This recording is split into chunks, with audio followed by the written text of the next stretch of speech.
Good day, my friends. It's your old pal Jordan the Lion. How are you all doing today? I hope you said great. I'm coming to you from Icon Park in Orlando, Florida, and today we are going to attend a live taping of the Major Wrestling Figure podcast starring Matt Cardona and Brian Myers.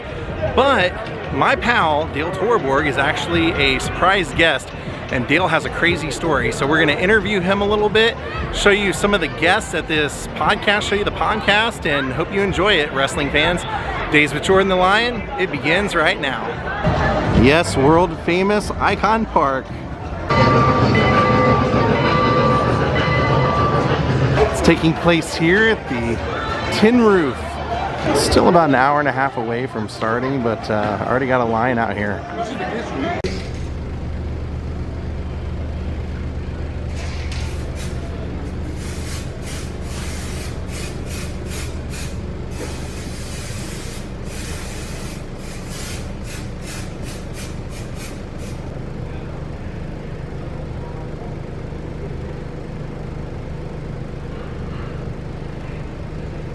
So as we watch my friend Dale Torborg putting makeup on, this is the maybe one of the wackier ways I've ever started a vlog, but you know, I know that people telling stories while they put on makeup is popular and kind of part of Dale's story. So Dale, I know that you're doing an event tonight that you invited me to, and I thought it'd be really cool for you to tell your story because you had a famous father and you have had one of the craziest lives, I mean, as far as anybody I can think of has ever had.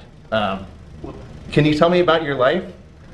Oh, that's a long loaded question in terms of, absolutely, as we go through this. Yeah, I did. I grew up in a baseball family. My dad caught Nolan Ryan's first no-hitter. Sandy Koufax's perfect game, Don Drysdale's scoreless inning streak.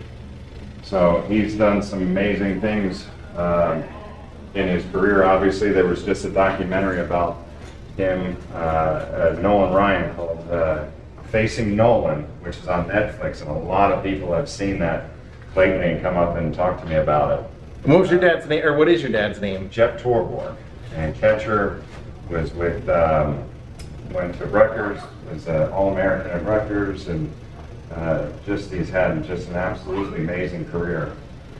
And he was also manager, not only player, but a manager as well, right? Yes, he managed 6 different teams, from the Marlins, well, it was Cleveland first, and then the White Sox, Expos, and the Marlins, and the Mets.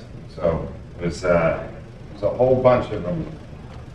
So the obvious question is, and you're a tall guy, were you into sports as well, just like your father? Absolutely. I ended up playing baseball at Northwestern and playing pro ball after that. Got hit in the face with a pitch in Elizabethton, Tennessee, playing in the Appalachian League. Messed up my depth perception, and then ended up going into the pro wrestling world after meeting Hulk Hogan and Randy Savage on a plane going to LA.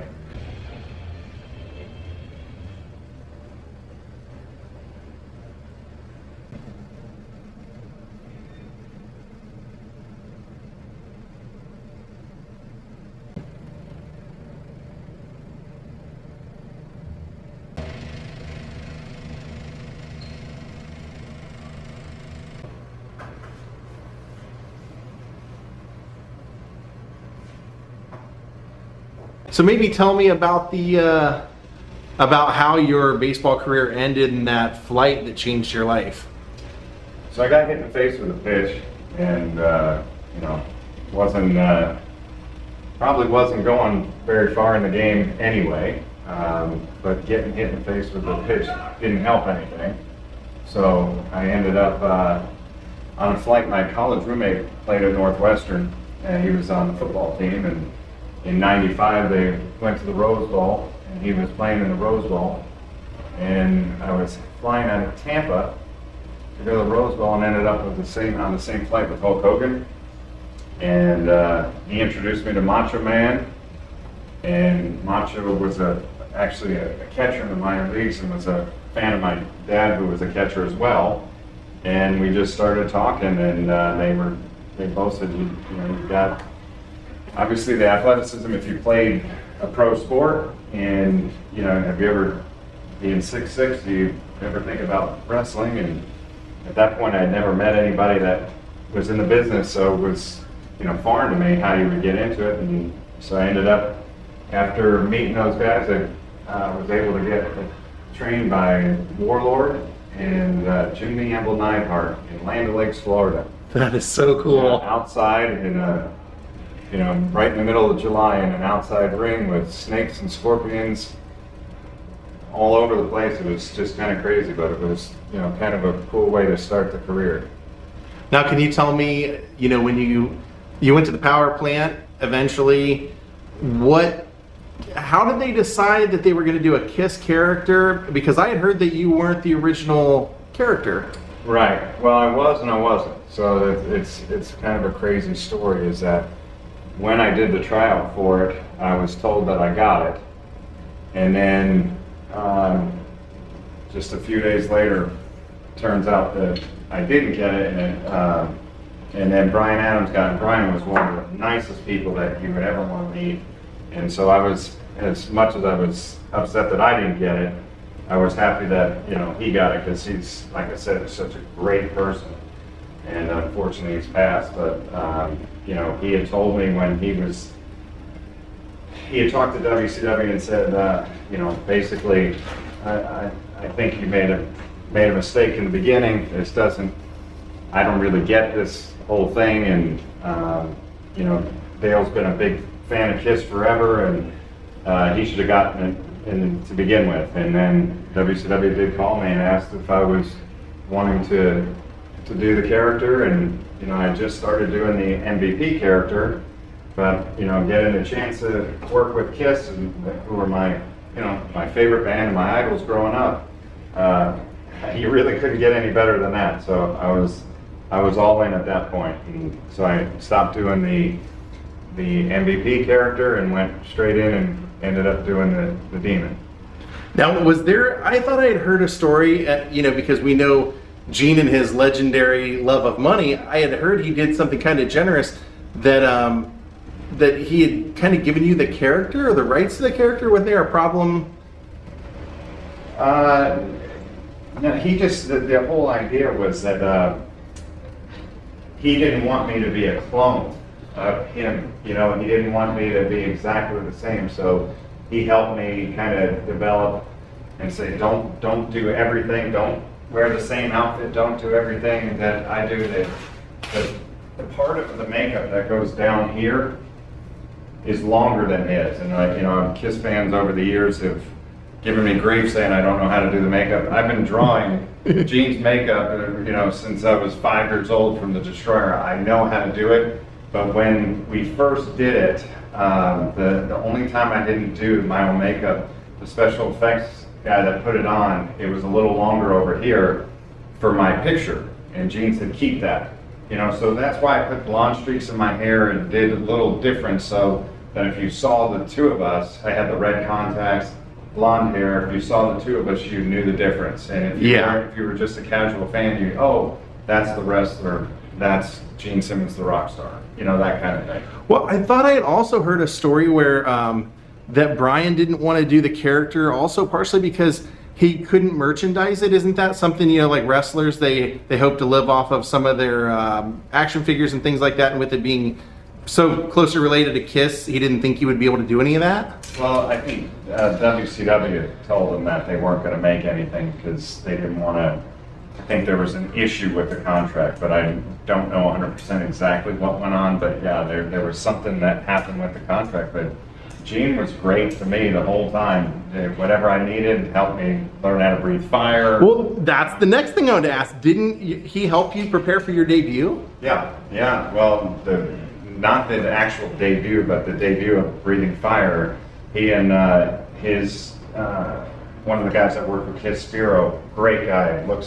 He was the one that did that '70s show. He was the great guy, unbelievable, the best Gene I've ever seen. He's the one who did the ads with Gene for the strings and the bass strings and all that kind of stuff. So Spiro and started to teach me how to do it, and then Gene came in and they both were teaching me, and they did it. Learned how to do it in the bathroom in Jones Beach, and the first couple times I did it, just got this little bit of a flame. Gene walks in. Well, Spiro did it, and his was ridiculous. And then Gene comes in, and theirs were curling up off of the cement. Wow. Theirs were curling. Mine barely went out, and theirs curled up. And but I had to do it live. I ended up doing it live in Richmond, Virginia, after practicing it, a few times. And so it was something crazy to think about having to do that live in front of millions of people, on TV, thousands of people in the arena. But you got to do what you got to do. You got to also wrestle some of my all-time favorites. Muda, you got to wrestle Sting, The Funker. Who were some of your favorite matches? Sting has to still be at the top because he was so great, and he really taught me. And I had a chance to thank him recently at an AEW show. I had a chance to thank him for basically, no pun intended, showing me the ropes of really how to call a match and to listen to the veteran. And you talk about the ultimate professional in the ring, that's Sting, and just a great human being, and just so thankful that I got a chance to work with one of the greatest icons in the business. So Muda, another icon. I was very fortunate. I love it. And Terry Funk. I mean, to me, that was that's like a rite of passage, getting to wrestle somebody like Terry Funk. It's unbelievable. It really is. And then Bobby Eaton and you name it. I was very fortunate to be able to be around some of the greatest of all time and actually wrestle with them. How are you doing? I got that figure. So Dale's part of this big live podcast. Look at this. Huge crowd. So you're officially in your entire costume, other than, what's behind you. Can you tell me about, your return to baseball, or why your wrestling career ended and your return to baseball? Yeah, the wrestling thing, it was a blast. I loved doing it. Loved WCW, but it was the time when WCW ended up being sold to Vince McMahon. And there was a lot of stuff going on at the time where we had heard rumors it was going to be sold to Eric Bischoff, and then it was going to go to ESPN or something. I remember we were hearing a bunch of different things. And then once it was sold to Vince, I had a chance to, where the WWE, I had a chance to do a tryout match for the WWE.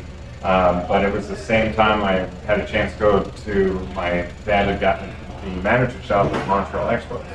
And doing that, he asked me if I would go and work with one of the catchers there, just getting them, bigger and stronger, and trying to train him a little bit. And then the more I decided to do that, and I didn't do the tryout match. I thanked the WWE, I appreciate it, but I was going to go at least for a few months to Montreal to work with the Expos.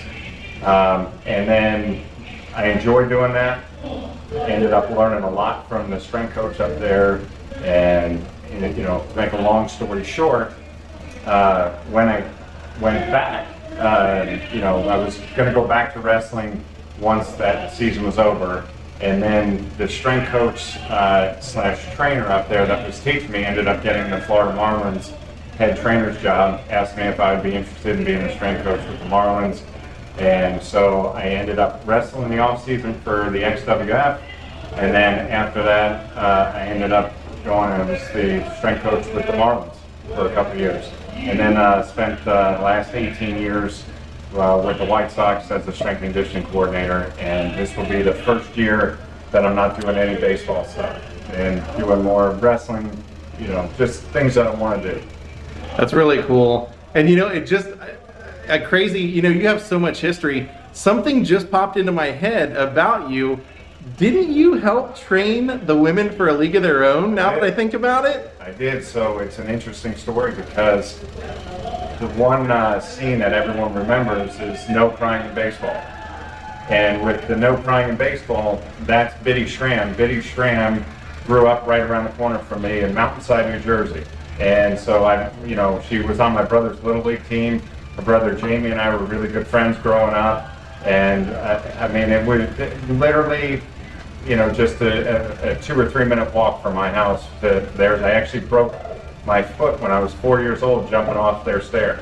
So, wow. Yeah, it's kind of crazy how things happen. But yeah, I ended up working with Madonna and Gina Davis and, doing a lot of the baseball scenes with the women from the League of Their Own. And that was during your years at Northwestern, wasn't it? Yeah, that was after my freshman year at Northwestern. So I think it was the summer of '91. Wow, Dale, what a life you have lived. What do you want to do in the future? Is there any return to wrestling? I ask you that, but I know people are always wondering, so I figure I'll ask you on here. You just never know. I want to do a whole lot of things, which is nice. So get to work with a lot of great people, doing some really cool charity stuff. But Mark Tremonti has a Tremonti Sings Sinatra album for National Down Syndrome Society. So we've raised quite a bit of money so far. We're closing in on $1 million. Mark has. I'm just helping, trying to take a chance for charity.org, getting people to step out of their comfort zone and into something else to raise money for Down syndrome. That's very cool, man. Thank you for making the time for me today. Absolutely. Thanks for coming down. Absolutely. I'll show everybody a little bit of the podcast. All right. Sounds good. All right. It's his turn.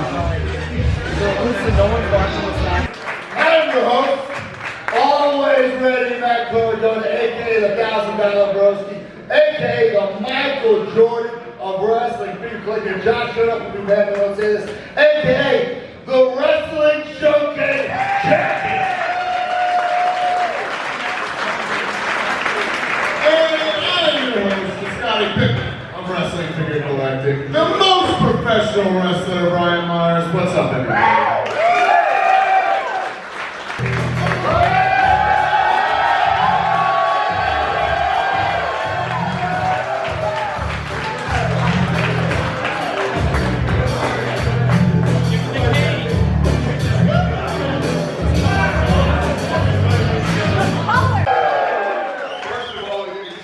Crutches. 4 weeks ago I had complete hip replacement, and now I'm waiting for this shit to heal up. I gotta have my knee replaced, so that's the only reason I'm on these motherfucking crutches. Because believe me, I hate these motherfuckers. But if y'all would oblige me, you mind doing this little thing with me? It's time once again for everybody to come aboard with us. Is there any pimps up in this club? You want you motherfuckers to know I be pimping hoes nationwide. I want you to roll up fatty for this pimp daddy. Like that blood up and say! Yeah, she does. This is the motherfucker right here. It's going down in the underground, you butterball business. You know why Kurt used to do it? Because so many of the boys, the younger guys, instead of drinking it, they would sit there and do that. So Kurt used to make you gargle, make sure you drink it. Then it became just a tradition that what we did. Hornswoggle!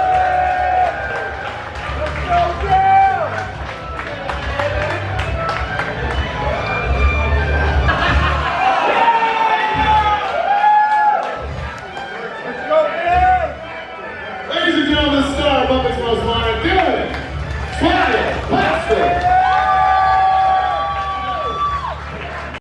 He's not coming alone, though. That's a reveal of Brian Myers and Matt Cardona action figure. Is he tapping enough? Is he tapping enough?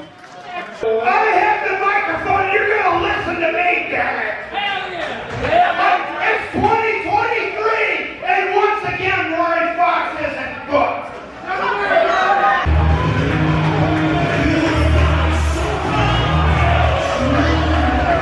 What the hell are you doing here? I'm the most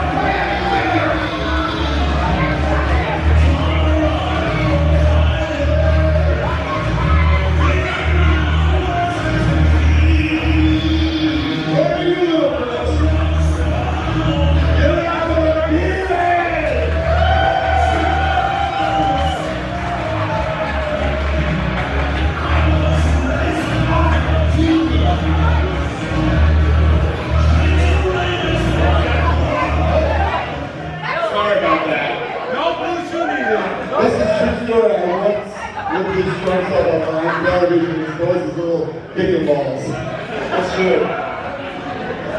Bro, who was that guy? Everyone else is looking at it, yeah. We ended up doing a couple matches. Toy Biz made a figure because they knew it was coming. And once I switched to the demon character, that got shelved. And when you brought it up to me in Vegas, you said, do you know there's an MLB figure somewhere? And I said, yeah. I said, I have it. So, there is a one-of-a-kind, because it's hand-painted by Toy Biz. They sent it to me after I stopped doing the character, and I ended up bringing it to show everybody.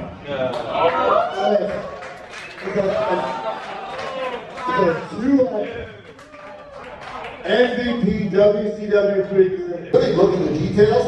None of those parts were ever reused. It's all original parts. Maybe the back would have been used for stage, but other than that. Saturday morning cartoons end up seeing Kiss figures coming out, and I had to have them. And now being part of the Kiss family and having my own action figure that's licensed by Kiss, I can't tell you how many times I've had people say, you're bootlegging. No, Epic Rights. It's fully licensed. It's the one. So we're trying to get a Bendy. We're going to go for Kiss. Yes, we're You guys want Christina Bendy? Oh, they got Dale's rookie card. You see that? That's why I wear this. So I'm going to do autograph ski on this for the PC. What's this? We're Kingsport Mets. What year is this? 94. 1994. Check it out. The MVP gimmick was a shoot. That's what I was a shoot. Yeah, there's a lot of stories behind it. The reason we did the black and red too is because they didn't want the black and white like Sting. That's why we did it like that. So it's forever.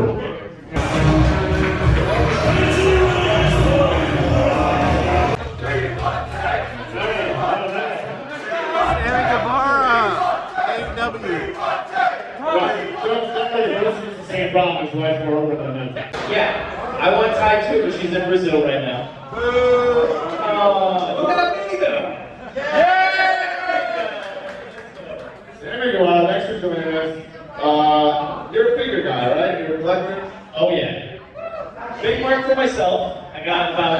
I like this guy! I like this guy. Shit. Nothing wrong with that. You don't think Michael Jordan has any shit up in his fucking ass? Of course he does. I'm not sure on that. We had ringside put up for the Bloody Guts figure for like $4, and I bought like 20. And he's a smart businessman. I feel like personal only 20. I think I would have sold them out. So you just but I literally. Dale brought one of his special figures just for this podcast. They released it just for this. Yeah, and it's a different color cape. Since obviously the podcast is about appreciating wrestling action figures, Dale made a special one, or through Kiss, because like he said, it's Epic Rights. They released a special one, I think limited of like 10, just for this that people can buy just here. And that's it. And Dale was saying the reason he did the pink backing is because he was a huge fan of the first Batman action figure, and that reminded him of that, putting that back there. And right there on the packaging, he even included Matt Cardona and Brian Myers on the packaging for this special edition. It was vibrating here and on my neck, and that's what. Then around Christmas time in my pro wrestling crate, I got the Major Figure Story. It was a podcast tribute to a Christmas Story shirt, and I just had Matt Cardona and Brian Myers sign it, and I'll see if I can get Hornswoggle to sign it.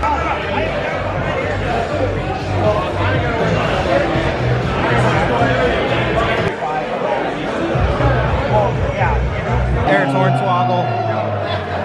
The great Sammy G!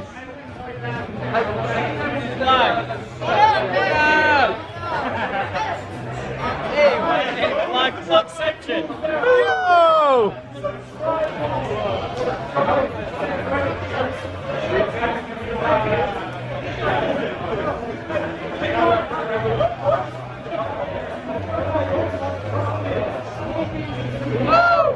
Thank you so much. Woo! And here the podcast guys are over here signing autographs, and look how long their line is.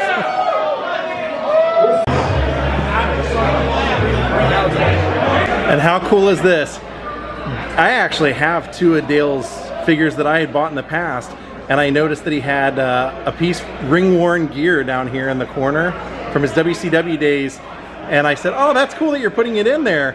And he ended up just giving me a figure, gifting it to me. How cool is that? There, to Jordan the Lion. And that is gonna do it for today. Hope you all enjoyed the vlog. We will see you all next time. Have a great night and goodbye.